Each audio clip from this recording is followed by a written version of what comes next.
नमस्कार दोस्तों, मैंने कई सारी आध्यात्म पे चीज़ें किताबें लिखी थी बचपन में और काफ़ी टाइम तक लिखता रहा।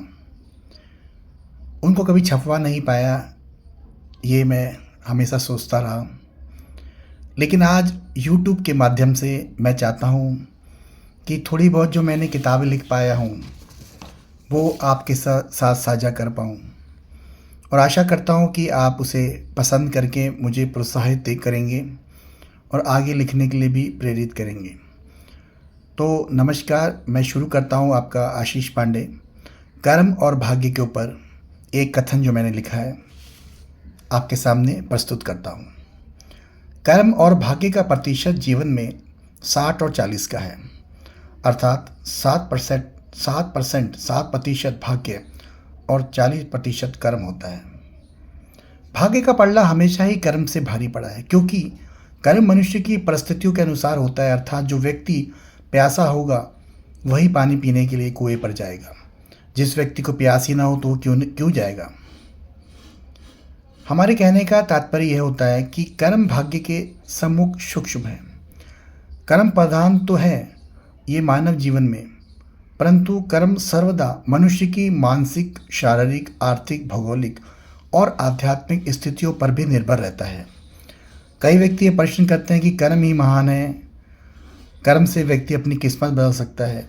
वो कहते हैं ये बात, मैं भी कहता हूँ चलो ये बात सच भी हो सकती है, लेकिन वो भी कहते हैं लोग कि कैसी परिस्थिति हो, कर्म द्वारा अपने लक्ष्यों को पाया जा सकता है। अब मैं उनसे एक प्रश्न वैसे करना चाहता हूँ कि एक मजदूर का लड़का डॉक्टर क्यों नहीं बन सकता? क्योंकि एक मजदूर का लड़का, गरीब का लड़का जो होता है, गरीबी में ही पलता है, और वहीं एक अमीर का लड़का, व्यक्ति जो अमीर होता है, क्या ये कर्म नहीं करते? अगर कर्म की बात की जाए तो सबसे ज़्यादा जो कर्म है वो एक मजदूर ही करता है, परंतु हर मजदूर का लड़का डॉक्टर या इंजीनियर नहीं बन पाता, क्योंकि वह शुरू से ही भाग्य के अभाव में रहा है। यदि उसे पढ़ाई के सुख सुविधाएं प्राप्त हो तो वह भी अच्छे से अच्छा कर्म करके अवश्य नाम कमाता है, परंतु अपनी आर्थिक कमियों के कारण कर्म करते हुए अपने भाग्य को कभी बार बदल नहीं पाता।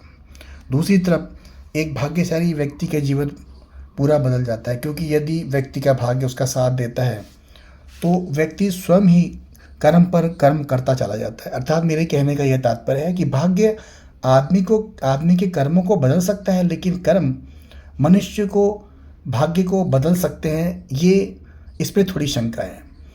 ये होता है लेकिन धीरे धीरे होता है।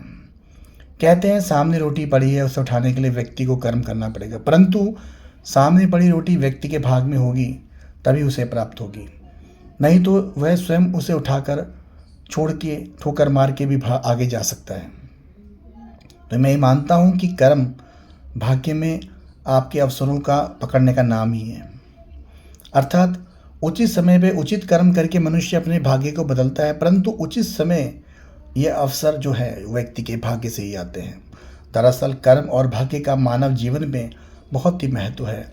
मनुष्य के शरीर में दिल और दिमाग का जैसे व्यक्ति होता है, क्योंकि मनुष्य, दिल और दिमाग अधिकांशतः एक दूसरे से परस्पर विरोधी ही होते हैं। दिमाग और दिल आप हमेशा देखेंगे कि वो एक दूसरे से विपरीत ही दिशा में चलते हैं। बहुत कम समय होता है जब दिल और दिमाग एक ही दिशा में चलते हैं, वही आपके भाग्य का स्वर्ण काल साबित होता है। नमस्कार दोस्तों, आशा करता हूँ आप पसंद करेंगे।